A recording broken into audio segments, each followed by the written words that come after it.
एक तरफ जहां चर्चा ये चल रही है कि कांग्रेस पार्टी की कमान प्रियंका गांधी के हाथों में सौंप दी जाए, एक तरफ जहां चर्चा ये चल रही है कि कांग्रेस की तमाम जिम्मेदारियां प्रियंका के हाथ में सौंप दी जाए, तो दूसरी तरफ राजस्थान में अलग ही बगावत दिखाई दे रही है।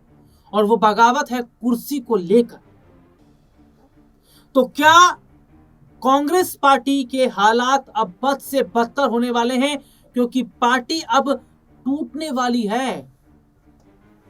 पार्टी में एक बड़ी फूट पड़ने वाली है, क्योंकि माना जा रहा है कि जहां सोनिया गांधी का फैसला राहुल गांधी के समर्थकों को पसंद नहीं आ रहा, तो सोनिया गांधी का फैसला प्रियंका गांधी के समर्थकों को खूब पसंद आ रहा है।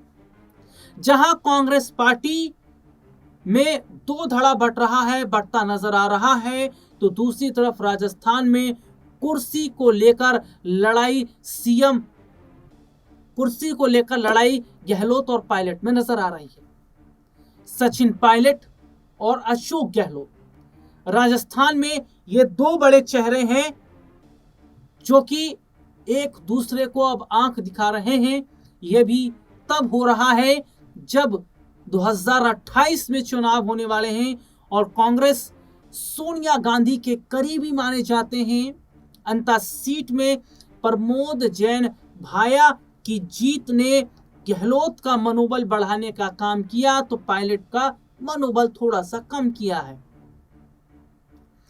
तो अंता की जो जीत है वो गहलोत की किस्मत को 28 तक ले जाएगी।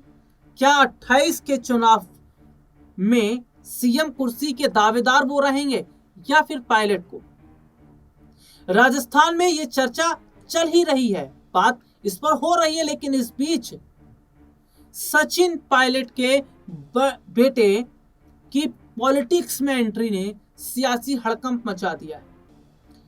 वो भी ऐसे समय में जबकि राजस्थान की में कांग्रेस पार्टी के अंदर दो धड़ा बटा हुआ है, और अपने बेटे को पॉलिटिक्स में उतारना क्या यह बताता है कि सचिन पायलट अपने बेटे को भविष्य के सीएम के तौर पर भी तैयार कर रहे हैं। अगर उनके हाथ कुर्सी न लगे तो क्या वो अपने बेटे के हाथ में कुर्सी सौंपने की तैयारी कर रहे हैं? देखिए, सबसे बड़ी बात है, जरा मैं अपने दर्शकों को एक रिपोर्ट बताऊंगा, उससे जरा ध्यान से सुनिएगा कि कैसे अचानक जो है वो जो सचिन पायलट के बेटे हैं उनकी जो एंट्री हुई है वो एंट्री बहुत कुछ बताती है।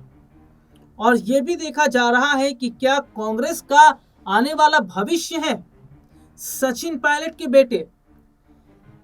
राजस्थान के अंदर सचिन पायलट के बेटे की एंट्री ने तस्वीर को पलटा है। राजनीति में जूनियर पायलट की एंट्री ने गहलोत के पसीने छुड़ा दिए हैं। देखिए, राजधानी जयपुर में एनएसयूआई की ओर से आयोजित अरावली बचाओ अभियान के तहत निकाले गए पैदल मार्च ने उस समय सियासी रंग ले लिया जब कांग्रेस के वरिष्ठ नेता सचिन पायलट के बेटे आरान पायलट पहली बार किसी सार्वजनिक रैली में नजर आए। आरान की मौजूदगी ने इस पर्यावरणीय आंदोलन को पूरी तरह राजनीतिक चर्चा का केंद्र बना दिया। इसे पायलट परिवार की राजनीतिक विरासत की अगली कड़ी के रूप में भी देखा जा रहा है। देखिए, सबसे बड़ी बात है कि आरान को यहां उतारना यह बताता है कि पायलट उनके भविष्य को लेकर चिंतित हैं। चिंता होनी भी चाहिए, क्योंकि उनकी विरासत को आगे वही संभालेंगे। तो ऐसे में अभी से तैयार करना भी जरूरी है, लोगों को बताना दिखाना जरूरी है कि हमारा बेटा यही है। और इससे आरान की जो पहचान है वो भी बढ़ेगी उनके समर्थकों के बीच में। सचिन पायलट जो कि गुर्जर समुदाय से आते हैं, और ऐसे में देखा जा रहा है कि भविष्य की राजनीति के लिए उन्हें तैयार किया जा रहा है। लेकिन यहाँ ये देखा जा रहा है कि जहां सचिन पायलट भी अपनी राजनीतिक ताकत को बढ़ाने का काम कर रहे हैं, तो दूसरी तरफ विधायकों पर लगातार वो पकड़ भी बनाकर रख रहे हैं। सचिन पायलट ने पहले भी पार्टी को छोड़ने का प्लान बनाया था, लेकिन उस वक्त विधायक उनके साथ ना आ पाए, विधायक उनके साथ उस तरीके से नजर नहीं आए। लेकिन अब यह देखा जा रहा है कि जिस तरीके से अंता सीट पर कांग्रेस प्रत्याशी प्रमोद जैन भाया की जीत हुई, उसके बाद गहलोत की मनमानी पार्टी के अंदर बढ़ने लगी है। और अभी हाल ही में देखने को मिला कांग्रेस पार्टी के कुछ लीडर्स ने पार्टी का साथ छोड़ा है। ये इसलिए क्योंकि गहलोत की मनमानी जिस तरीके से बढ़ रही, इससे पायलट समर्थक नाराज हैं। और अब ये देखा जा रहा है कि क्या पायलट आने वाले वक्त में अपने विधायकों के संग पार्टी का साथ छोड़ देंगे। क्या पायलट कांग्रेस छोड़ने की तैयारी भी कर रहे हैं?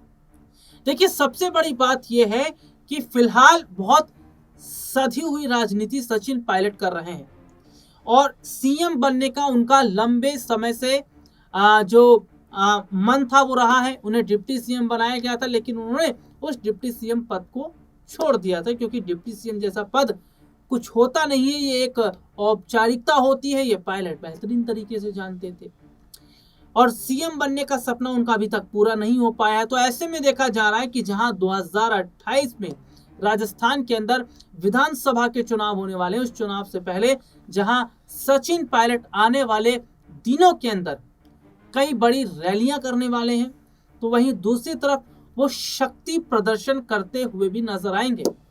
इस शक्ति प्रदर्शन से पायलट अपनी ताकत को दिखाएंगे, पार्टी में पकड़ कितनी है वो ये दिखाएंगे।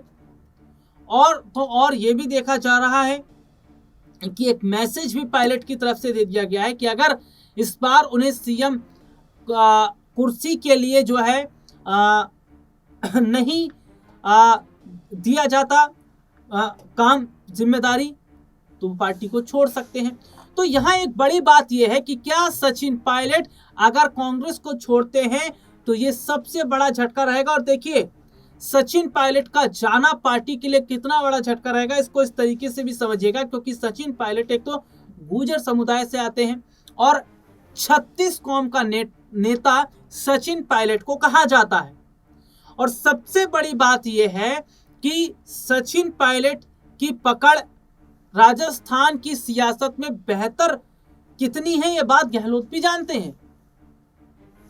और नरेश मीणा का भी यहां पर मैं थोड़ा जिक्र इसलिए करना चाहूंगा क्योंकि नरेश मीणा जो कि पायलट के ही करीबी माने जाते थे, अंत में उन्हें टिकट नहीं दिया गया, तो मीणा ने निर्दलीय ही जो ताल है वो ठोक दी। और भले ही वो चुनाव नहीं जीत पाए, लेकिन उन्होंने बीजेपी और कांग्रेस दोनों के प्रत्याशियों को बड़ी और कड़ी टक्कर दी। और इस वक्त राजस्थान में तीसरा मोर्चा भी बनता नजर आ रहा है और तीसरे मोर्चे को पूरा समर्थन भी मिल रहा है।